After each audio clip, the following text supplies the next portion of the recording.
But we should be clear that everything is not lost. There will be new turn in Afghanistan politics, and we should have the patience to wait and to engage all actors, including the Taliban.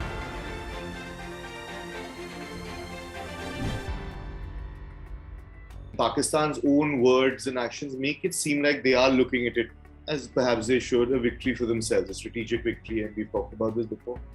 To what extent do you think that Pakistan has burned its fingers on its Western front before? Do you think a little more circumspection is required on Pakistan's part, on Rawalpindi's part? No, I think they should, but they're not going to take advice from us, and the mood is pretty grim out there. I mean, right now they feel so triumphal at having, ousted another superpower from Afghanistan and pushed India out of Afghanistan. So they're in a triumphal moment. But the challenge for them, I think, whether they want it or not, from a domestic perspective, the very task of legitimizing Taliban rule requires a set of engagement with the world today, which they did not have to do in the 1990s when they had the free run after the Najibullah government fell. They and Taliban had a free time. I mean, they didn't have to do very much. Nobody was interested in Afghanistan. But now, this time, they're under some pressure to signal to the world or convince the world, not just signal, convince the world that Taliban is different this time. They're ready to respond to the broad humanitarian concerns of the international system, and that they would not be interested in promoting terror, in the neighboring countries, etc. So I think now the question is, can they actually deliver the Taliban on this? And whether if they do it actually, if assuming they mean what they say, Taliban is good, they reform, they don't want to reprisals, they want to be nice to everyone, they want to accommodate everyone, and they don't do terror internationally, then there's no quarrel for the rest of the world with the Taliban or even Pakistan. The problem is how credible is this talk, and how are they going to convince the world that there is a different movement here? We got the same Taliban back, but they're different. So convincing the world, I think, so the world also has some pressure points on both Pakistan and the Taliban, while within and Pakistan and Taliban too have some levers. So how this negotiation plays out is what I think the story of the next few weeks and months going to be. Before we go into what you write about India in the piece, which everyone should read, it is of course on the IndianExpress.com, on the homepage in the opinion section, on the app, and probably wherever you're watching this video, it should be in the description. Sir, Vidya, on Afghanistan, what are the chances as you see them the way going on? Initially, I mean, when we step back to when the negotiations were going on just a few months ago, one of the precursors was a unity government of some sort for the pullout, for the US withdrawal, which was imminent then. And the way the Afghan government collapsed was somewhat, the speed at which the government fell was unanticipated perhaps. But do you think that is something that the Taliban in Pakistan, as their handlers or their supporters, and even China to an extent, will have to insist on? Or is there a chance of that going forward? Some form of unity government to at least give a veneer of legitimacy to the Taliban government apart from force? In fact, that's what the Taliban is now promising. Look, they didn't keep their promises in those negotiations. The negotiations were supposed to have a lot of elements. One element was American withdrawal. Second, that the Taliban would not attack American forces while they leave, and that there would be reduction of violence, and that there'll be peaceful negotiations for a new order. But it became one between the Americans and the Taliban. The Americans agreed to leave, Taliban agreed not to attack them, and those parts of the agreement were actually upheld, give or take a little bit here and there. But the rest of it, of actually reducing violence and engaging the Taliban, engaging the government, that did not work. And then US itself undermined the Kabul government by engaging the Taliban separately and suggesting that they would replace Ghani with an interim government. So I think it was a mess, but now that is water under the bridge. Now the question is, Taliban is saying what the world wants to hear, that they will be constructed by broad-based government in Kabul, that there would be no reprisals, there would be human rights of women and others will be respected, and that they will not sponsor terror the rest of the world. The problem is, this time at least, its evidence is going to be with us shortly. There's already some evidence that on the women's issue, things are not going as well as the plan. There are reports of reprisals, so that's not clear. But you could always say, look, in a situation like this, there's always a chaos. There is the gap between what leaders say and what goes on the ground. But the question of Taliban actually demonstrating that they'll abide reasonably by what they promise now, what they're offering now, would be under test. And the international recognition is in turn tied to some Taliban observing these norms that they say they will. And tomorrow there is the G7 meeting, which is going to look at what are the conditions under which they will engage. So I think you have the international community pretty actively engaged.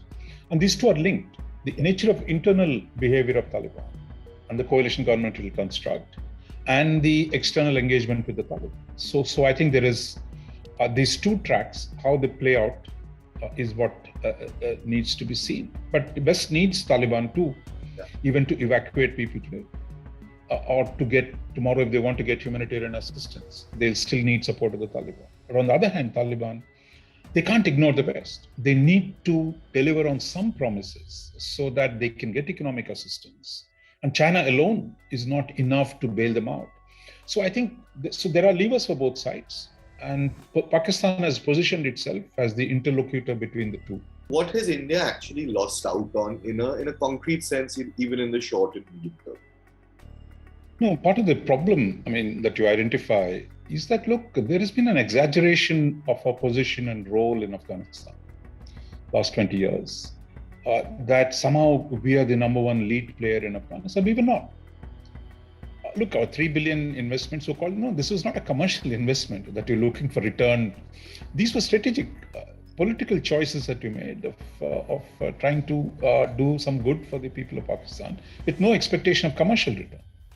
So this is not some company has gone there and put up money and are they getting profits, so therefore the factory is going to be shut down. So this is really, so they talk about 3 billion is actually quite silly.